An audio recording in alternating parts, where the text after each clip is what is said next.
Mexican records got the lights down low. Soul disco where the groovy people go. Hit play, let the music flow. Old school beats with a modern glow. Oh.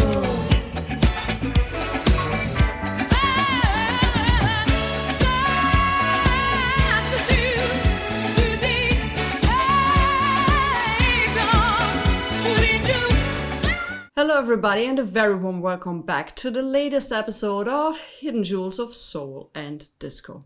I do hope you're doing absolutely fantastic. In this week's episode I'm featuring one of my favorite 80s groups, High Fashion.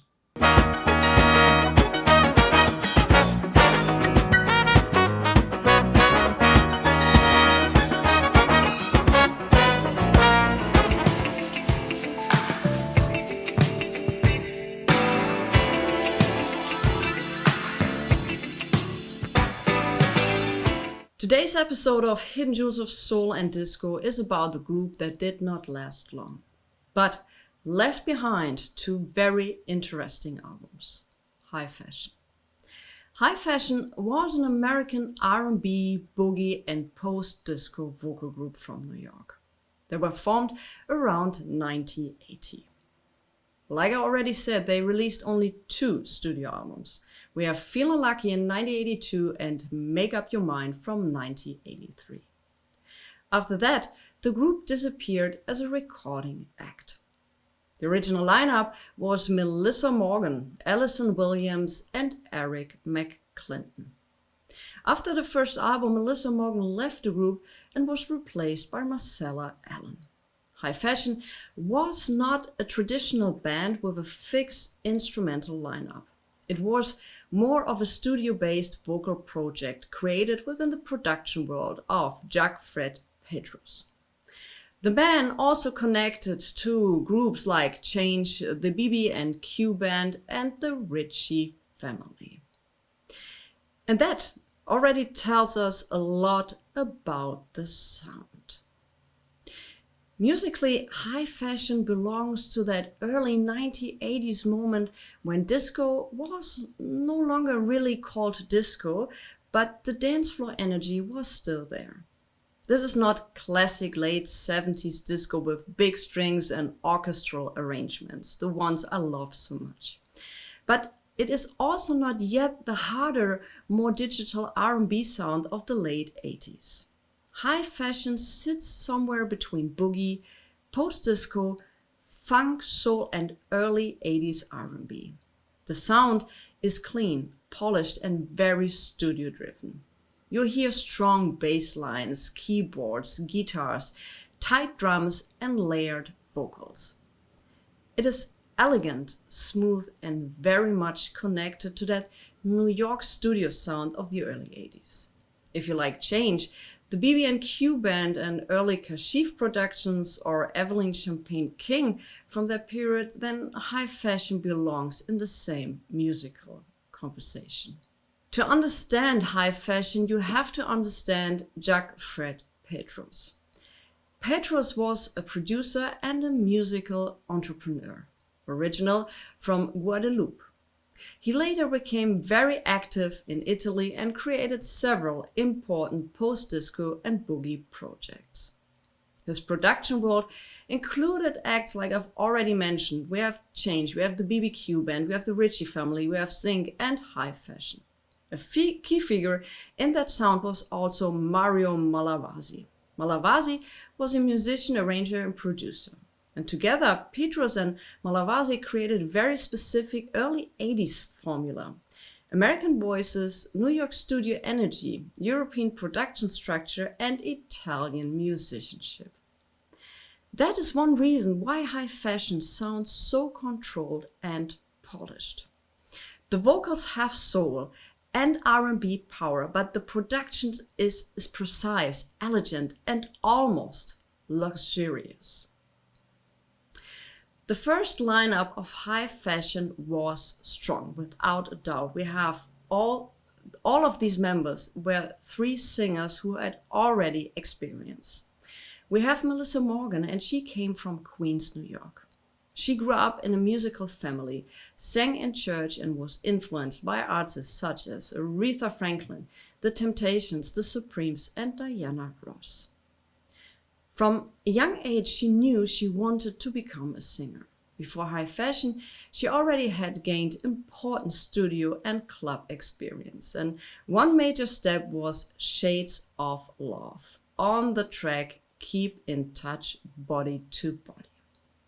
She was originally in the studio as a background singer, but when the lead singer did not show up, Morgan took the lead vocal, and that recording became an important dance success and helped open the door for her professional career, and I highly suggest that you check out that track.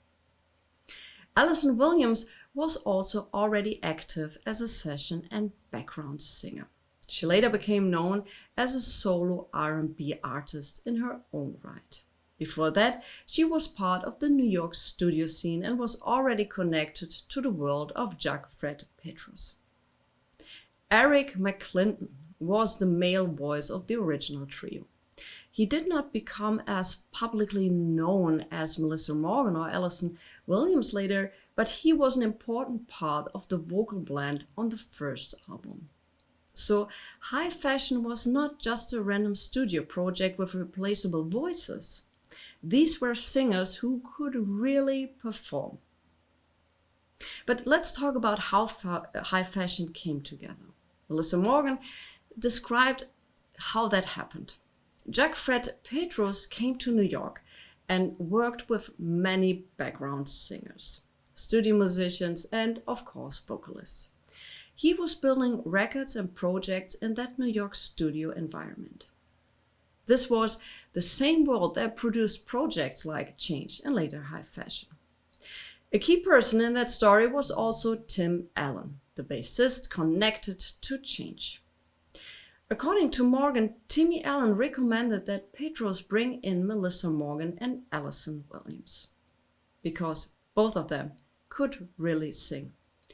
Alison Williams was already working in Petrus' environment, and Morgan came in later, and the result was High Fashion. That detail is important because it shows that High Fashion was not just created by accident. Petrus had a production idea, but he needed strong voices. And Timmy Allen knew the New York scene and knew exactly who could deliver. This is one reason why the first High Fashion album still sounds so professional today. Let's talk about the first High Fashion album. That was released in 1982, and the correct album title is usually listed as Feelin' Lucky. The best known song is Feelin' Lucky Lately, and that can sometimes cause confusion with the album title. The original album contains 8 tracks and features original lineup of Melissa Morgan, Alison Williams, and Eric McClinton. The key song was clearly Feelin' Lucky Lately. It became the group's best known track and reached number 32 on the American Billboard R&B charts, staying on the chart for 12 weeks. That was High Fashion's main chart success. It was not a massive pop crossover hit, but it was a real R&B and boogie success from the early 80s. For many listeners, Feelin' Lucky Lately is still the song that defines High Fashion. It has that elegant early 80s boogie groove, smooth, danceful, polished, and catchy.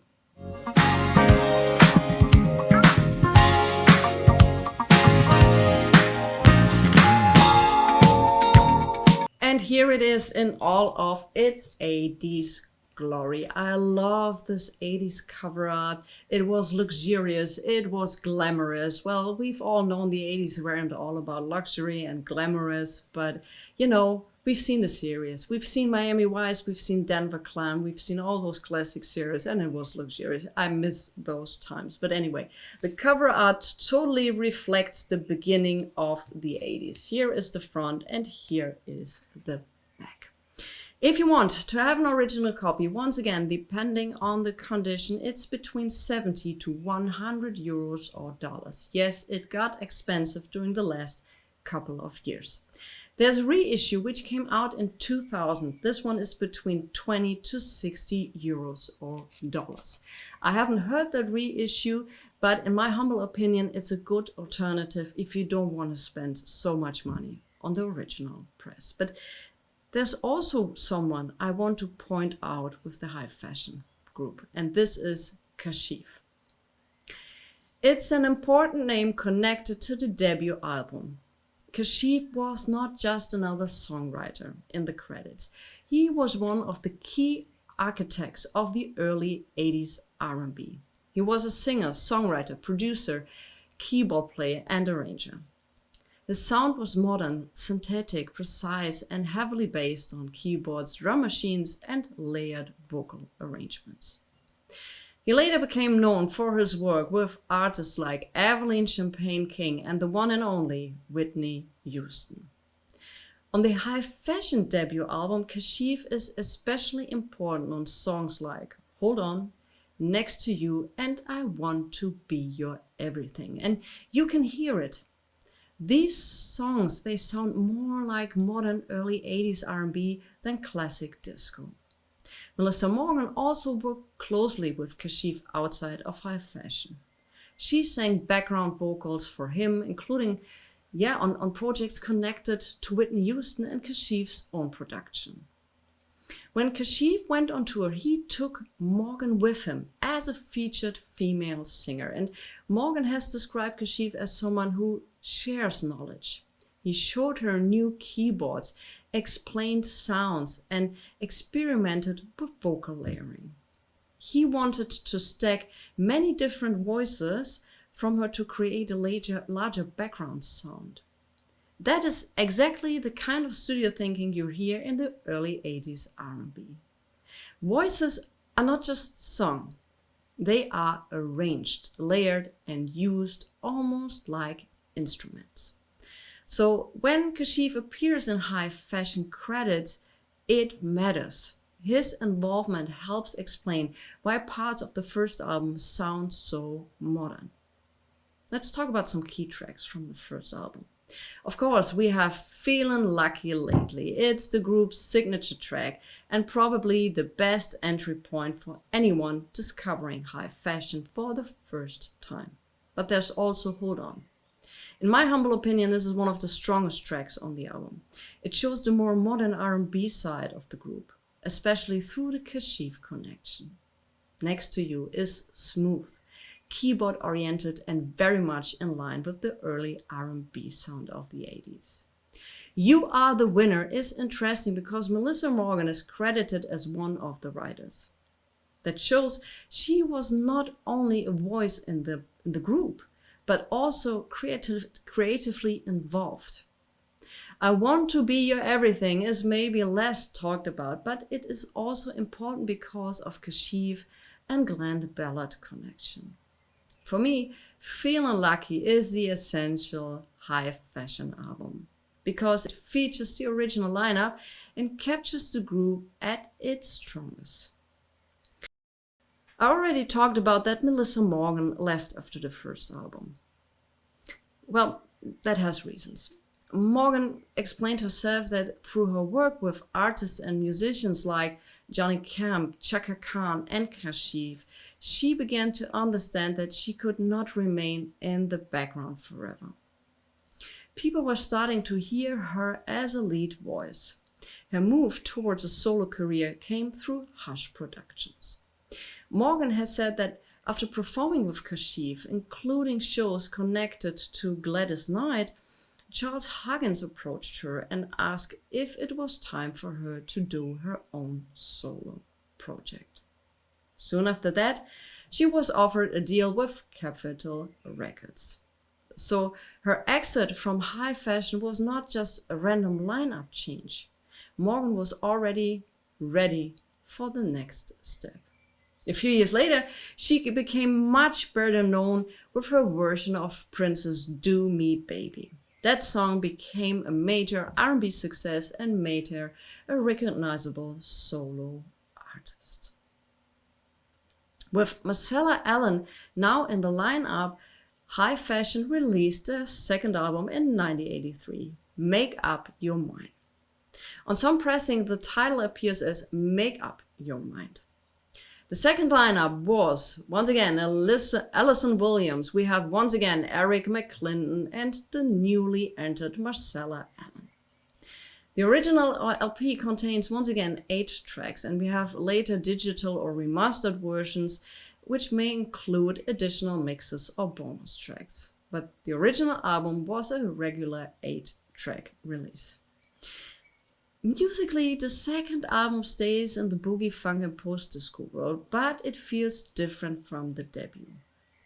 Melissa Morgan's departure naturally changed the vocal character of the group. Marcella Allen brought a different tone. The album still has strong moments, especially Make Up Your Mind, Break Up, Show Me, Pump on the Pipe, and Love. For collectors and fans of early 80s boogie, the second album is still worth hearing. But commercially, it did not establish High Fashion as a long-term group. I also would like to show you the second album, and once again we have wonderful 80s cover art, but you could also place this cover art somewhere in the 70s. It's not as luxurious done as the first one, but still a cover you keep in mind. Here is the back and we have the front. If you want to have an original copy, which is actually the only way to get that album on vinyl, you have to consider between 60 to 90 euros, once again, depending on the condition.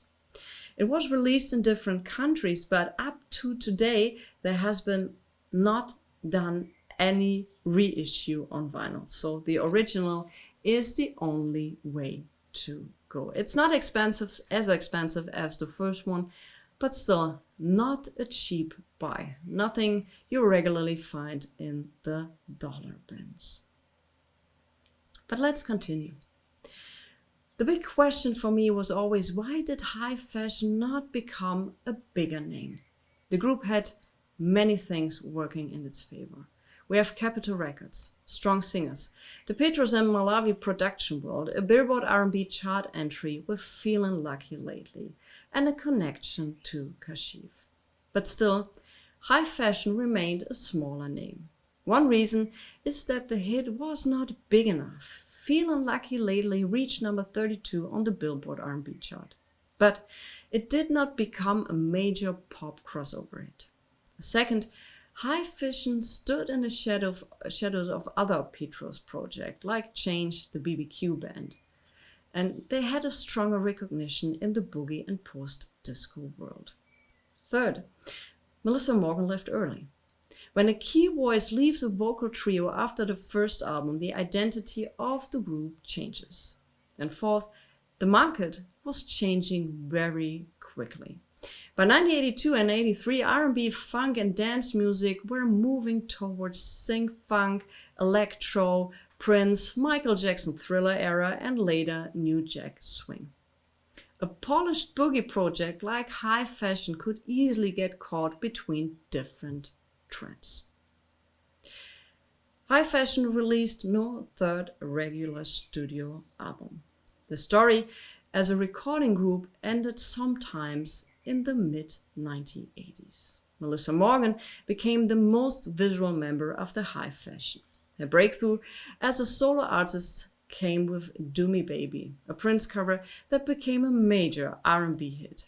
She later worked with people like Paul Lawrence, Kashif, Freddie Jackson, and others. Let's hear an interview snippet from her from that period of time. I read somewhere where you went to the Juilliard School and you studied voice and theater? Yes. Did you ever have aspirations to be an actress? No, not really. Just a good singer. Tell me, please, if you will, give me a little bit of a list of who you have sung in the background for. Okay, Shaka Khan, Kashif, Melba Moore, Whitney Houston. Alison Williams also continued into a solo career. She became known in the late 80s R&B scene and later signed with Def Jam. Eric McClinton remained much less visible than Morgan and Williams. he is mainly remembered today as part of the original high fashion lineup.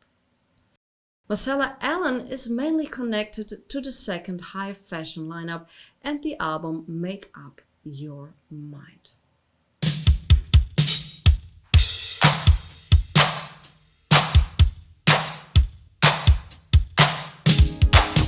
High fashion is interesting today because the group captures a very specific moment in music history. They represent the point where disco had lost its name, but not its energy. The sound became smoother, cleaner, more electronic, and more connected to modern R&B. For vinyl collectors, this is exactly the kind of group that makes digging interesting.